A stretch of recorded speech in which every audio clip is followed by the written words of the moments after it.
terrorist attack, including a singer from Missouri who died shielding her son from bullets, an academic and peace activist who studied in Seattle and who was the grandson of Holocaust survivors, and a dancer from California who was killed alongside her fiancé while attending the Nova Music Festival.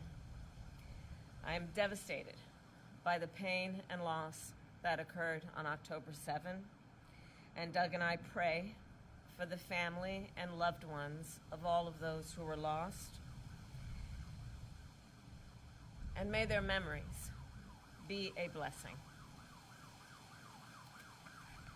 Today, I know many Jews will be reciting and reflecting on the Jewish prayer for mourning, the Kaddish. The words of the prayer are not about death. It is a prayer about our enduring belief in God, even in our darkest moments. So as we reflect on the horrors of October 7, let us please be reminded that we cannot lose faith.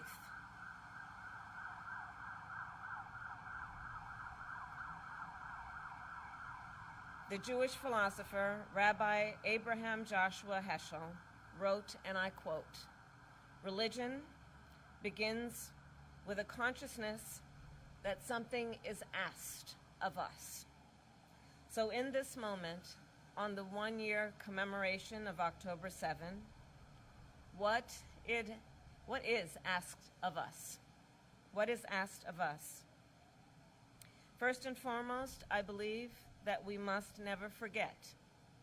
I will never forget October 7, and the world must never forget. What is asked of us? We must work to ensure nothing like the horrors of October 7 can ever happen again. And on this solemn day, I will restate my pledge to always ensure that Israel has what it needs to defend itself, and that I will always work to ensure the safety and security of the Jewish people here and around the world. What is asked of us? We must reunite the hostages held in Gaza with their families, and I will never stop fighting for the release of all the hostages, including the American citizens, living and deceased: Omer, Idan, Sagi, Keith, Judy, God, and Ite. What is asked of us? We must uphold the commitment to repair the world, an idea that has been passed on throughout generations of the Jewish people and across many faiths. And to that end, we must work to relieve the immense suffering of innocent Palestinians in Gaza who have experienced so much pain and loss over the year. What is asked of us? We must continue to see light amidst the darkness. As the late Rabbi Jonathan Sacks said, "A people that can walk through the valley of the shadow of death and still rejoice is a people that cannot be defeated by any force or fear." That is why today we plant a pomegranate tree, which in Judaism is a symbol of hope and righteousness. So for years to come, this pomegranate tree will stand here, spreading its roots and growing stronger, to remind future vice presidents of the United States, their families, and all who pass through these grounds, not only of the horror of October 7th, but the strength and the endurance of the Jewish people. It will remind us all not to abandon the goal of peace, dignity, and security for all. And it will remind us all to always have faith. Thank you, and I will now turn it over to the second gentleman, my husband, Doug.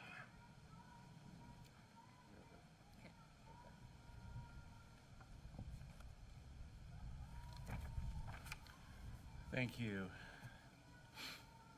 As we gather here today on what was the deadliest day for Jewish people since the Holocaust, I am still filled with pain and despair. This is an incredibly challenging day for Jews around the world, myself included. October 7th hit us hard as a community. We are still hurting, and today feels just as raw as it did 1 year ago. What happened on October 7th is seared into our souls. I can't stop thinking about the hostages and their families and all of those we've lost over the past year. Earlier today, I attended AJC's National October 7th Memorial Commemoration at 6 and I recited a prayer for peace, that we all see the day soon when this war and bloodshed come to an end. As the first Jewish spouse of an American president or vice president, I take this role very seriously. Kamala is the one who encouraged me to use my platform I have to fight against anti-Semitism and hate. She is also the person who encouraged me to lean into my Jewish faith. When we first moved into this residence, we affixed a mezuzah on the doorpost with our family present. Now, as we prepare to leave a legacy of our time here, we plant this pomegranate tree to honor this solemn day and for the families who will come after us to enjoy. This is the first tree we've planted since we moved in here, and it'll be the first fruit tree ever planted by a second family at the residence. Kalma and I are proud to continue a tradition with this symbolic meaning for every family that's lived here and who will live here. And it is especially meaningful to me that this property will now always commemorate the pain of the Jewish people, as well as the resilience and hope of the Jewish people. May the memories of those we've lost be a blessing. Thank you.